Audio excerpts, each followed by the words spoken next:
Unfortunately, Adrian Swish from Digital Currency could not make it, but I'll tell y'all why he couldn't make it. It's actually pretty awesome.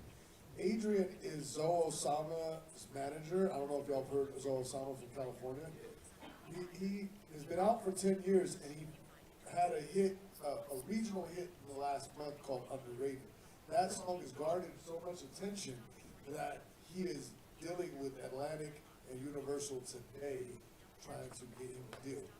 In the last few years, he secured deals for Iceberg, Rezo, AD, and many others. So that is one of our strategic partners.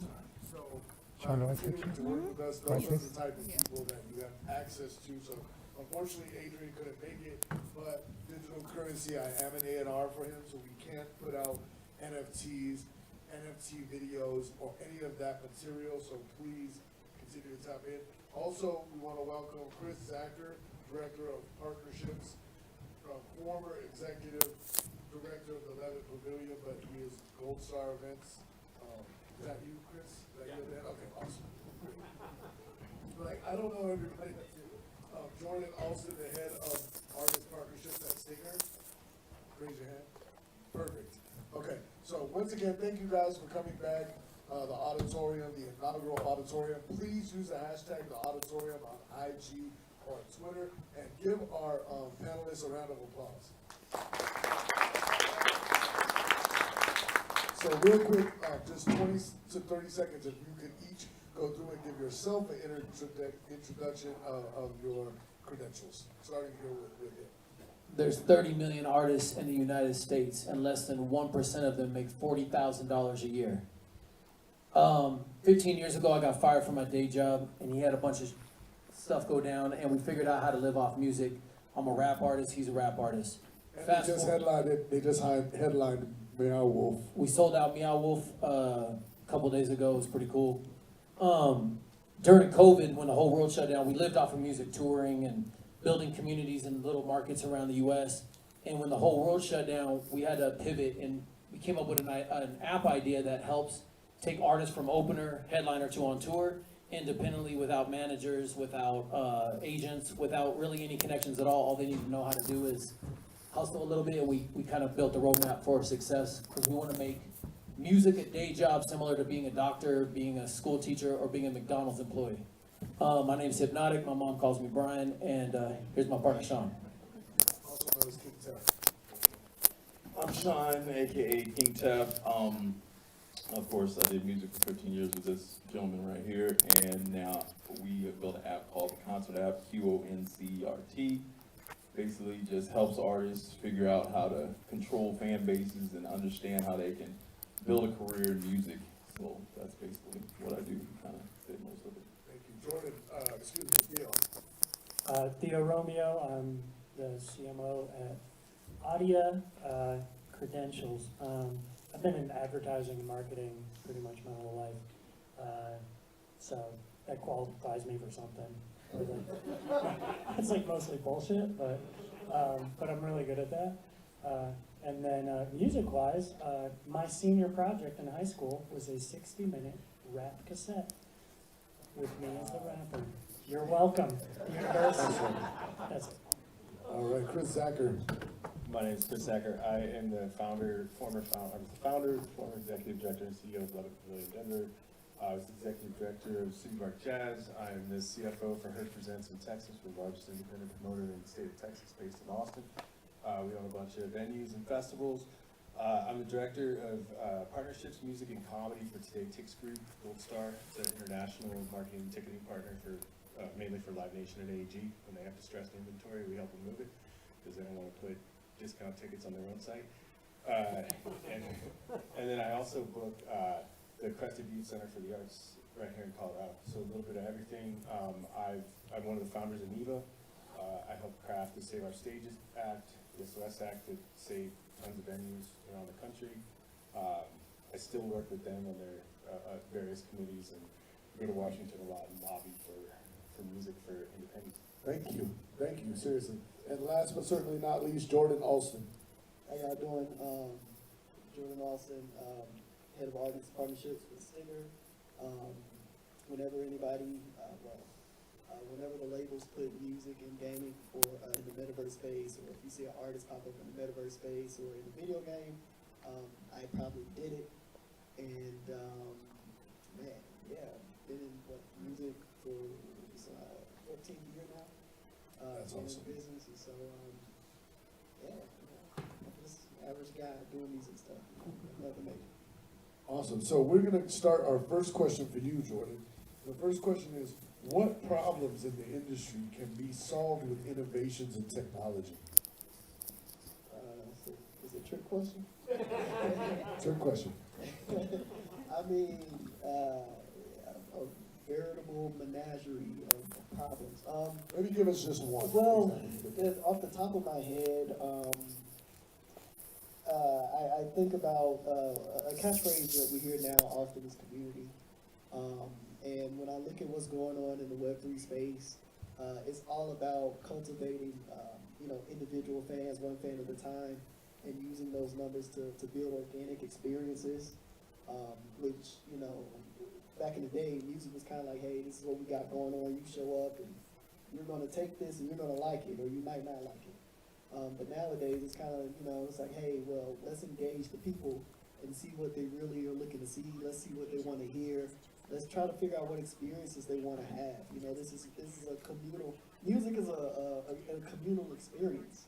And I look at what's going on right now in the emerging tech space, and the way they're augmenting that community feel is being where we should have been a long time ago. It's really exciting. Let's go to King Tap, and then we'll come back to Chris. Same question. What problems in the industry can be solved with innovations in technology? So maybe use your app as an example.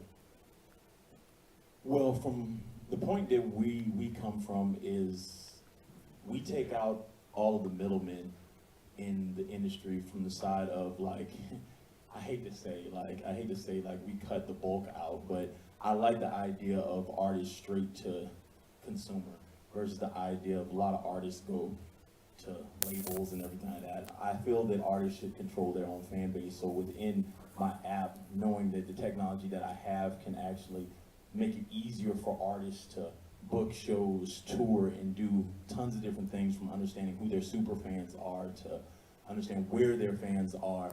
I feel that gives the artists an upper hand that they didn't have before. Usually they'd have to go to a label or someone else to actually do that for them. But I feel that artists should be in control of that themselves. They need to be like little businesses, and they need to know who their consumer is and know who their fan is consistently, so they can always stay in front of them all the time. So what I feel is tech can actually make that a shorter leap for these artists, and it builds a managing system for them so they can consistently pay attention to it and understand how to grow every day and get to bigger shows and do bigger things and actually make money from music, versus being forced to watch everyone at the top make money and then they have to have it as a hobby or a day job. I mean, as a hobby, but then they need to have it as a day job. That was a great answer. Chris, if you want to take that same one. I live and die in the live music space, and so, tech does a lot of different things for us, but most importantly, further advances in ticketing tech is key to not only the concert goer's experience from the time that show's on sale through the time they show up to those doors, but also for the artists that are playing those stages, being able to capture information and share that information out properly so artists can measure their fan base and connect with them in ways that they couldn't in the past. I'm 48 years old. When my first concert that I went to, I remember it was 1984. I saw Van Halen with my sister. It cost $10. And Oh yeah. you think about from those days, there wasn't a lot of tech involved at that point in time on the ticketing side. And the indie side of things, Aaron and I were talking about this out there, the indie side of the business just doesn't have the resources to put the tech in. So what we're seeing right now from the top, from Live Nation and AEG, is their investment on the tech side and how that's going to change long-term the concert experience. Everybody, oh, she's got an I Love Leonard Balloon sticker. I noticed that too. Rock on. Love that. And then you roll tech back out in so many different ways. As a venue owner, technology's gotten to a point where it makes the shows cheaper for us to produce. If you go back when we were using incandescent bulbs before everything went to LED, You know, you saw your electricity bills dropping by $10,000 a month, but that $10,000 then gets reinvested back into artists and allows us and gives us that oomph, especially on the smaller levels, so that we can start paying more livable wages to artists. So as we further, as tech furthers in this space, you're gonna see these opportunities for that pot of money when it shrinks, like you're saying, there's gonna be a lot less hands in there. It also means a lot less jobs, but it's a lot less hands in there, and more of that money hopefully can be redirected to artists. Thank you so much. Theo, if you want to touch on that as well, even though it was in your presentation, and then I have a second. Yeah, question. what I'll do is not talk about my app, because I already did. But I think they're like, when it comes to technology, I think there are lots of opportunities. Like, a artist's popularity should, ideally be a result of the most people liking something, right? But that's not really how the system functions, right? Like, so there's all these gatekeepers along the way, so it's not like, it's not really the choice of the listener that makes an artist popular. But there's lots of ways to get content out to people. One example, and I don't really know if the music industry uses this. If they do, it's probably like a nefarious use, but like geofencing technology. Yeah, okay. So like, using that for, and it's like really common in like, kind of like marketing events stuff. So you basically target a group of device IDs based on where they are, and you feed them, I'm talking from a marketing standpoint, but you would feed them a message that's sort of relevant to where they are. Well, is there a way to use that technology for like relevant music based on where they are? And thinking about that as like a potential way to put music on devices that wouldn't have normally sought that out. Like, that's kind of the way that I think about this stuff. But I think it's kind of endless in terms of how technology can innovate this stuff, and thinking about what technology exists that just hasn't been applied in this space, and going, well, is there a way to apply that here, and what can happen because of that? I want to add something. So for artists out there, this is how AI and technology can help you. You can go to Isotope and you can mix and master your song by the click of a button. Oh, I want to sound this song like this Jay-Z song or this Beyonce song, and it just does that with a click of a button, and it's good enough for radio or it's good enough for whatever. On video creators, there's so much technology and AI that you can go ahead and edit a music video with little to no effort.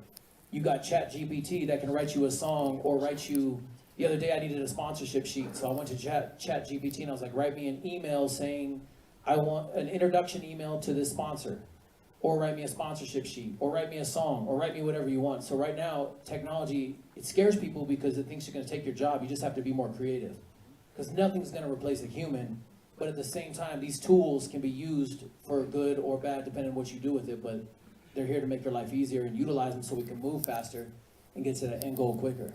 And that was actually the next question, so if any of you want to touch on this, the next question I was going to ask, he segued into is, how is technology or AI going to make your job easier going into the next, quarter century? The other day I had to make a flyer for Meow Wolf, and I went into this program and clicked something and it gave me a starting point. I'm not a graphic artist, I'm not a video guy or an engineer, but I've made a lot of money on all three of those fields.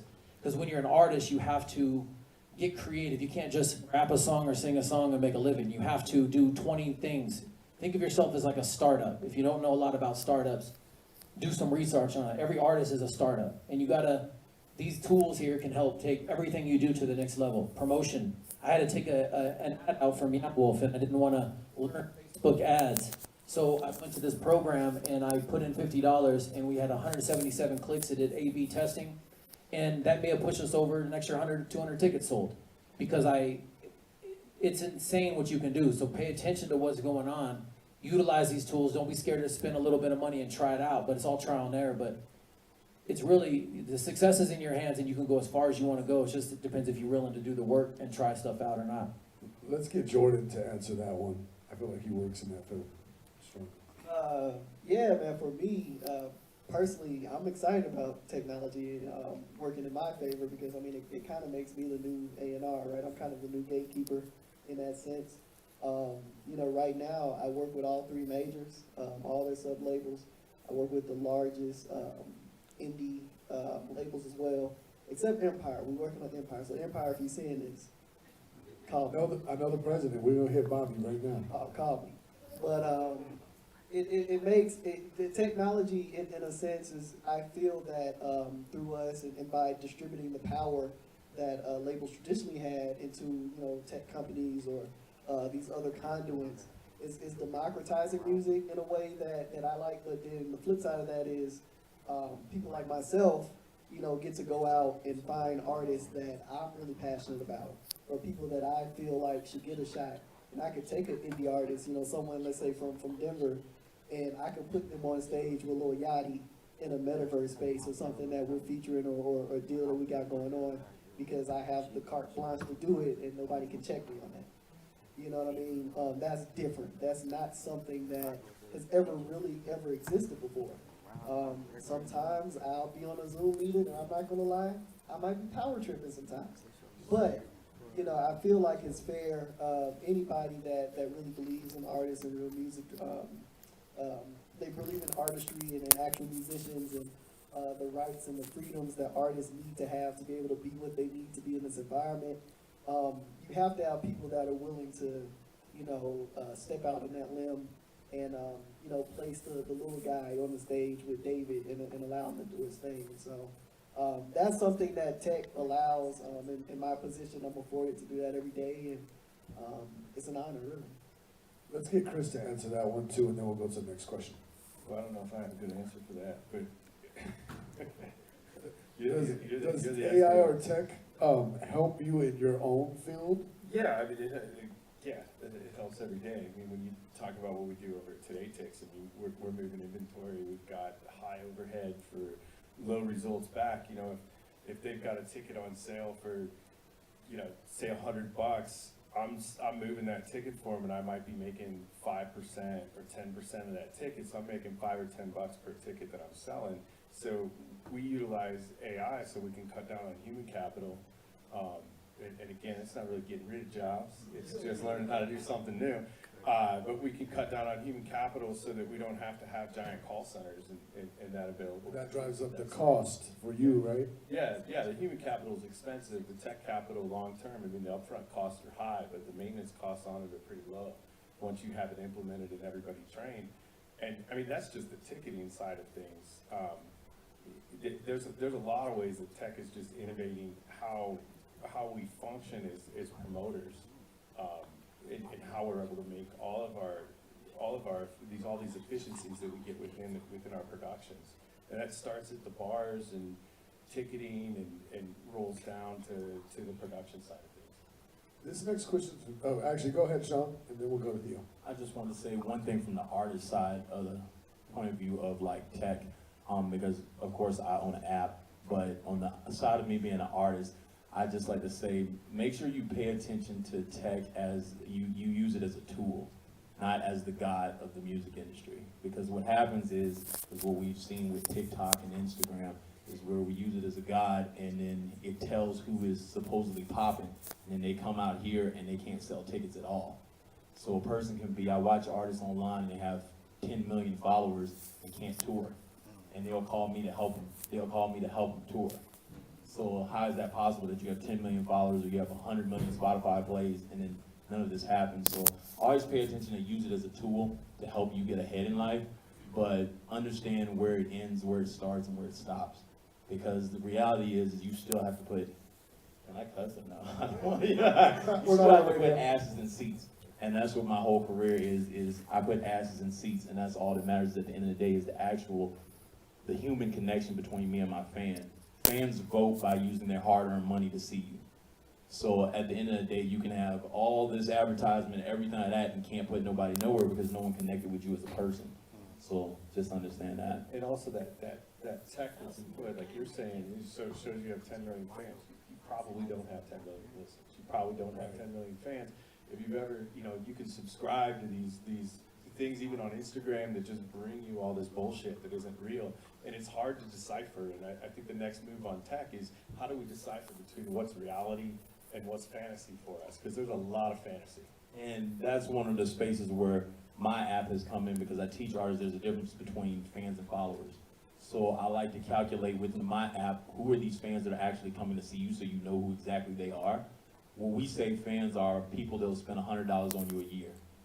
Followers are just people that's just entertained by looking at you. Maybe they like a picture or something like that. But fans will spend $100 on a year. So for our entire career, we knew we had to find around 2,000 fans for me and him to live the way we wanted to live our lifestyle. So we find our 2,000 fans. I knew all of them were going to spend $100 a year, but I knew all of them by name. And so then I would just constantly go through the list every time I go to one of their cities and say, hey, I'm here. My 100 or 400 or 300 or whatever fans are going to come out to see me consistently. So then I would separate the difference between those followers and fans. So this next one is for Theo, and I think you guys both kind of touched on this, but what are some of the problems that technology creates? Are there any problems? No, I'm just kidding. It's a joke. Well, there's a bunch of obvious ones. I'm not going to talk about them.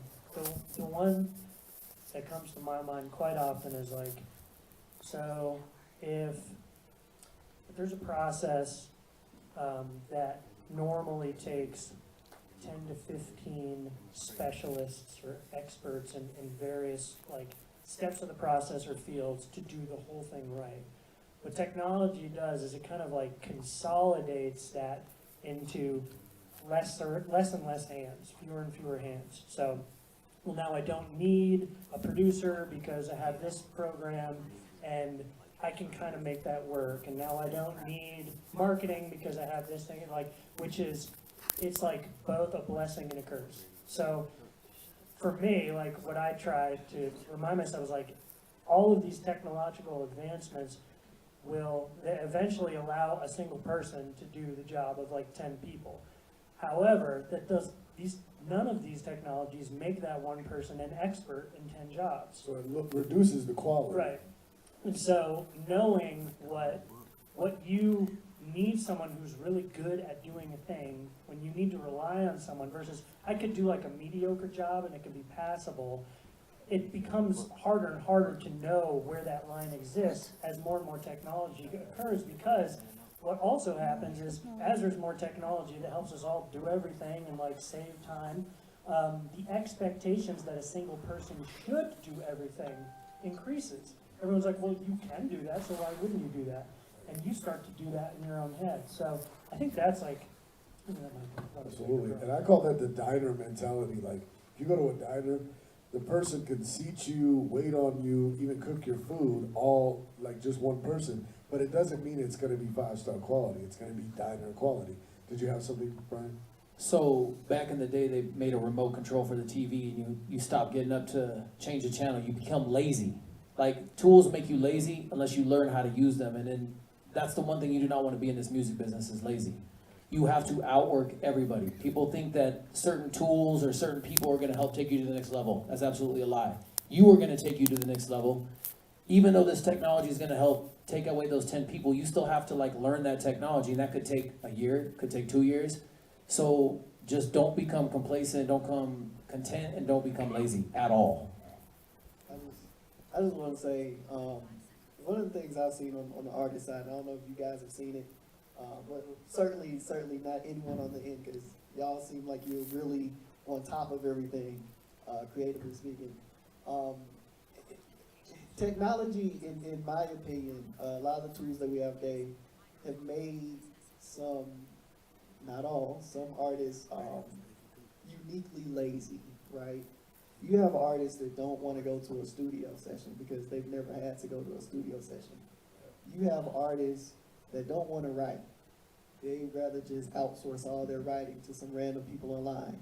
You have people who, when offered the opportunity to perform live in front of a crowd like this, would rather spend time in Somnium space, because why not, right? Those are real people too, technically. I think one of the things that I'm afraid of is that as we kind of expand in the XR, AR space, when we expand the availability of options when it comes to performing, especially in the metaverse, we're going to have a class of artists that don't actually, they can pretend and play well as performers, but they're not actually performers. And at the end of the day, when you cut through all the noise, it goes back to what everybody was saying. You have to be able to put butts in seats. You got to be able to connect with people in person, right? And no matter how, I mean, unless we hit Ready Player One status, which might or might not be on the way, no matter how immersive an experience that is, there's nothing like a live show. And that's why no matter what streaming does, you know, no matter what happens in augmented reality performance spaces, people want to go to shows and they'll spend a mortgage on Beyonce tickets. Nobody's spending Bitcoins to see anybody in Simon space. It's not happening. So that's one of the things that I'm afraid of, and I'm seeing it a lot more often in rising indie artists.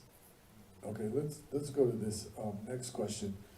What impact does NFTs and the blockchain technology have on the future of music? Anybody who wants to take this one? Yeah, it's got a huge impact.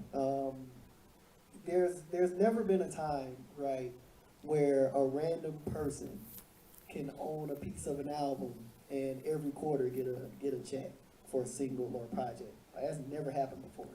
There's never been a time where if I purchased a particular NFT from, I don't know, anybody, Bozo the Clown, I get to get into the circus for as long as I'm the owner of this NFT.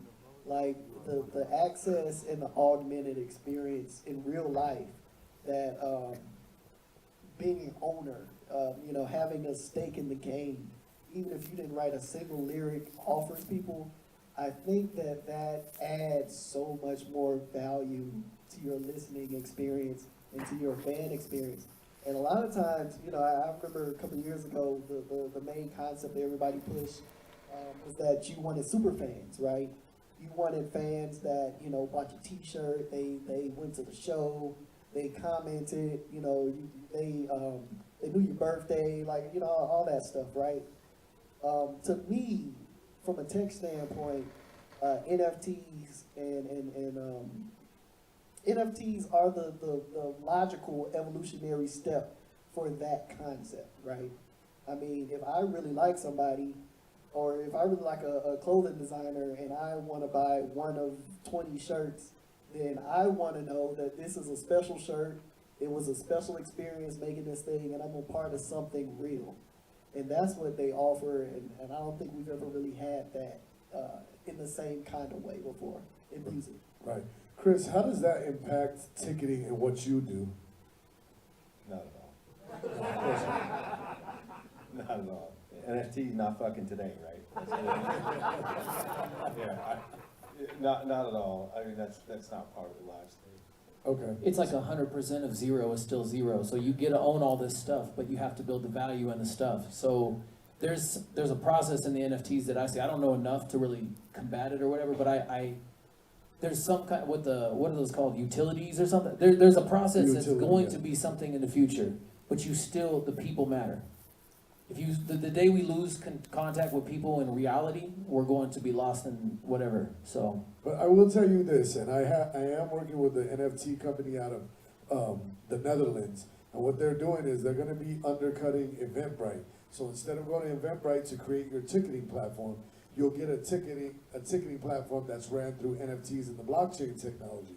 And what does that mean? That means someone can't scalp or make fake tickets to your show. They only can get the tickets through you. Now here's the other thing. It also eliminates fees, because as you go make a ticket on Eventbrite, you might need to pay them a 15% fee for a $35 ticket, so they make $7 or something like that. If the NFT is owned and ran by you through this company, then there are no fees, because the company basically, and I don't know the name, is Adrian who introduced me, but they basically say, okay, Brian, you're the regional director of this ticket in your area. If all of your fans want to come to 5 of your shows this month, they only need to pay a $5 fee for if they buy 18 tickets, it's a $5 total fee for that. So it is going to affect you making more money, because you'll own the proprietary rights even to a ticket, down to a ticket. So Yeah, but that fee's never going away. right. The fee doesn't go, because the fee isn't the artist's money. The fee's the Correct. promoter's money. Why is the fee the promoter's money? I'm gonna give you all a ticketing lesson real quick on how it works. You go to buy your ticket, it's priced at $100, you get to check out, and it's $150. Right. That ticket really is $150. It's not $100. It was $150 from the time it was started up. Live Nation A/B tested this in LA for a year and a half. Sorry, I don't want to get too off track. No, They A/B please. tested for a year and a half in New York, and they said, all right, we're gonna put two different tickets out there. One of them's gonna be at 150, one of them's gonna be at 100. The conversion rate on the $100 ticket with the fee on top of it was 90% higher than the conversion rate at the $150 ticket, which is what it is. Now, what makes up that $50 of that ticket? Well, pre-Napster and LimeWire, when all of us fucked up music, artists could make money off of selling albums, but we screwed it up, and not one person in this room didn't screw it up. Everybody shared a CD, downloaded songs off the Still internet got a for free. virus. Everybody's done it, and these guys are artists, and they're like, yeah, fuck when they do that, but I guarantee you these fuckers have done this too. Everybody's I love free shit. Like, all our shit's free. Take it. Right. So we screwed it up. So now the artists, all their money's in live touring. Everything's in live touring. Pre-internet, why did you go on tour as an artist? You went on tour to support an album. Ticket prices were lower, you're supporting an album. Post-internet, you're going on tour to survive. Because you can't make any money off of your royalty. You can't depend on any of that. So now the artists, instead of taking 65% of the pot, they want 70. Now they want 75. Now they want 80. Now they want 85. Well, if I'm putting on a show in an amphitheater, that artist has his guarantee. That guarantee might be $100,000.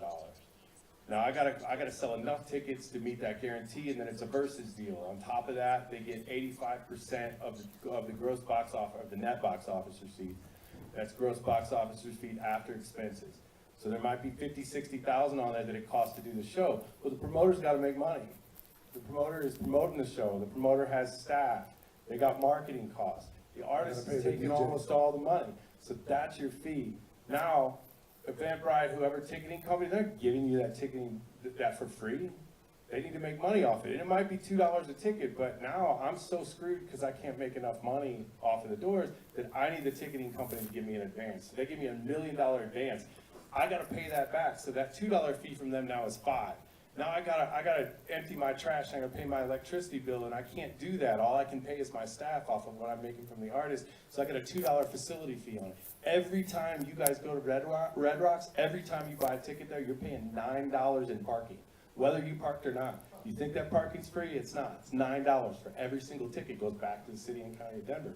So those ticketing fees, when you break it down and you really understand how they work, who's fucking you over is the marketer who's telling you it's a $100 ticket, because it's not a $100 ticket. It's just not. I get it. That's awesome. Thanks for breaking that down.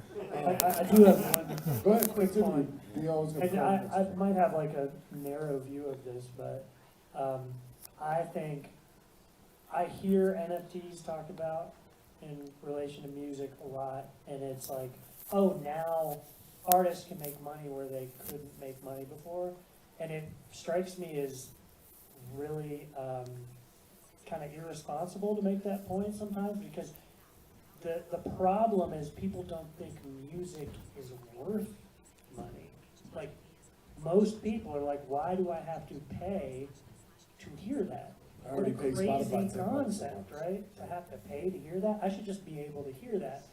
And an NFT is a good tool. It's a, digital certificate of authenticity. It's probably like a financial instrument. Those are great, but they don't solve the problem that the same people pre-NFT who are like, I don't fucking pay for music, are also not going to pay for music in a world where they can pay for a digital piece of something and have ownership over it. I think, this is again my sort of cynical view of it, but. Keep the mic right there, Theo. Though let me ask you this next question. Gotta get So ready what and are go some get my ways that son the artists now. or bands Gotta get up out of here.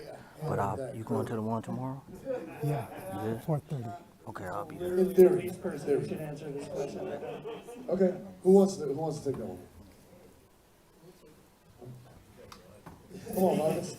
I've always, my entire career, coming into the industry, even in the CD days, because when we started, it was at the end of the CD era. And so people still kind of made money doing CDs, but it was getting to a point where music was free. So then we've actually never sold any music. We've made money off music, of course, but my intent was never to sell the music. I found everywhere else to make money off the music. So then at points, when we still had CDs, we had commercials from businesses around, local businesses around, because I knew I had 1,000 people that would come get these CDs. So then all the sponsorships would be on my CDs. I still have sponsorships at all my shows. I have sponsorships at everything I do, like, because I'm going to talk about a brand. The thing is all these smaller businesses can't afford to get Drake to say, hey, go smoke this, go drink this. But they can pay enough to make me do it. And I have direct consumers. So then my consumers, let's say I have 5,000 in Denver right now. If I know that, I know these consumers can go directly into all these businesses. So I always knew every song I made, everything I made, I understood what I could make off of each piece of content that I create. So then if my music, for instance, has, like, let's say it's a club song, I knew that I could go to an alcohol company and I could put their product in my video and I could get money for that. So I always figured out other ways to build revenue sources based off of my creativity, to say, you know, because I know that after Kazaa and all that stuff, I knew music was never going to really ever sell directly like that ever again. It was nobody just going to sell billions of CDs or anything like that, unless you're just this top guy that's just the best in the world or whatever like that. So then for us at the regular lifestyle, I feel that you have to find all the other points that you can make money off of. Let me tell y'all a real quick story though. Let me tell you a real quick story, because Tef is not lying about this. I want to say 6 or 7 years ago, Tef and Hypnotic put out a CD, and on every song was an advertisement for a weed brand, and he doesn't smoke weed. I quit too, but I got one of the biggest weed sponsors. I'll tell you like this. What was it? Nah, okay. I'm gonna give you another hack. I don't want to talk about that. Okay, so look, artists hate selling tickets to shows. I don't want to go sell 50 tickets. I don't want to do this. Artists don't want to pay for music videos. Artists don't want to do shoots and pay for photo shoots. Go to 20 businesses and say, hey, I have a show. I'm gonna put 100 tickets in your slot, in your shop, and I'm gonna send all my fans there. I'm gonna shoot 2 music videos, and I'm gonna do a couple photo shoots, and I'm gonna freestyle in your business. If you go to 100 businesses, you'll probably charge $1,000 a piece. You'll probably land at least 5 to 10 of them. That's money. Just think of yourself as like a marketing machine, and what you're gonna do is put someone else's brand in front of all your people. If I put 100 tickets into a shop, I could just tell everybody online, hey, go here and get free tickets to the show. Go here and get free tickets to the show. People pay for these ads at Westward and all these other magazines that no one looks at, and they're spending $1,000 to $5,000 to be in this magazine. So why not just take direct people and send them to a location? Call your family, hey, go pick up this thing. Like, it's so easy to make money. They're walking through the door. They're walking through the door. If I told all you right now, hey, I'm gonna buy you guys all lunch across the street. You guys all walk in across the street, get your free lunch. Now there's 50 new people that just came into the spot that probably would have never been there. That's marketing. Just get creative, and there's lots of ways to make money. Now, all the other stuff, the vanity metrics, those are like your plays and your likes and that stuff's cool, but it doesn't really correlate to anything. It sells people. People believe in it. Just have 5 genuine conversations a day with different people and write them all down on your phone, and then keep in touch with them. Send them your music. Say what's up. Be genuine to people, and you can build your network up to 1,000 fans really easily. And that's $100,000 a year. If you guys want to make $100,000 a year off music, it's really simple. Right. And when you're done with your show, go out to that merch booth, shake everybody's hand, take pictures. Yeah. Whoever wants to take pictures with. Well, like Don't the give away emails. your music. You can't sell it. It's not worth anything, unfortunately. Nothing. Until it gets licensed. Trying to sell your music, like I was trying to say when we were talking, it's like trying to beg for money in a homeless encampment. It isn't going to work. You're not going to get anywhere. So figure out more creative ways to build these relationships with your fan base, and then spend the money on it. And I want real quick before you go, Tim, Jordan, if you could answer that question as well, because I feel like you're one of the people who is a key to getting ahead of the curve, so to speak. So I'm of 2 minds about this, right? The easiest way for me to say for artists to get ahead is always to stay ahead of the curve in the tech spaces. You know, even though clearly everybody's not on the NFT train in here, you know, find utility essentially is which is, you know, another word for marketing essentially. Find utility in the tech and utilize it to its fullest potential. But I'm also of the mind frame that for most artists, I don't see the drive and the commitment that you guys show or have shown in your career to honestly be professional artists, like to really make money from it.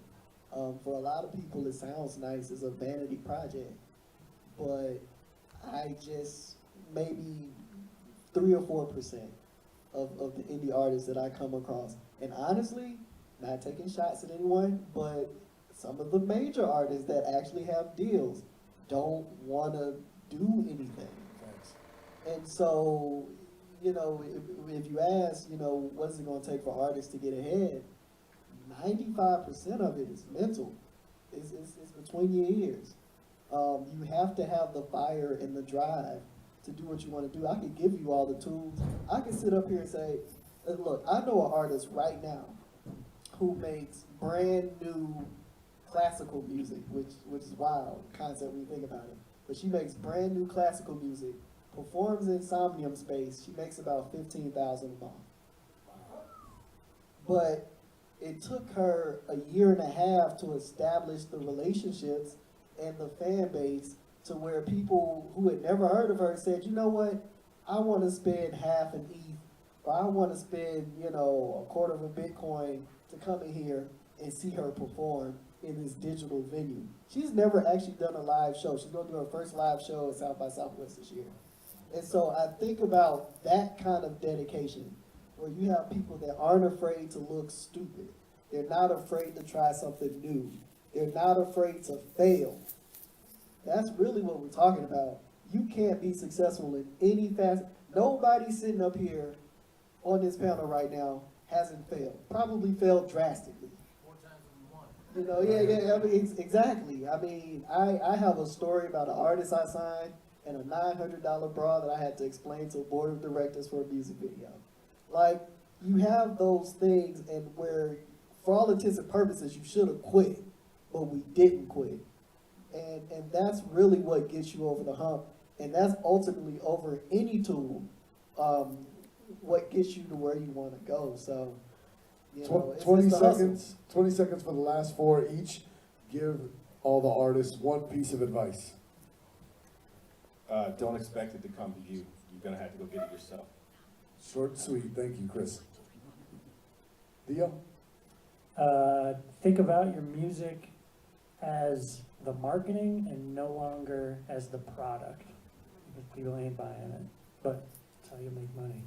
I like that answer. Hard work beats talent when talent doesn't work hard. Become fucking obsessed with what you want to make happen in your life, and if you really put that shit in front of you, there's no way you'll lose. Because you could fail a million times and still win.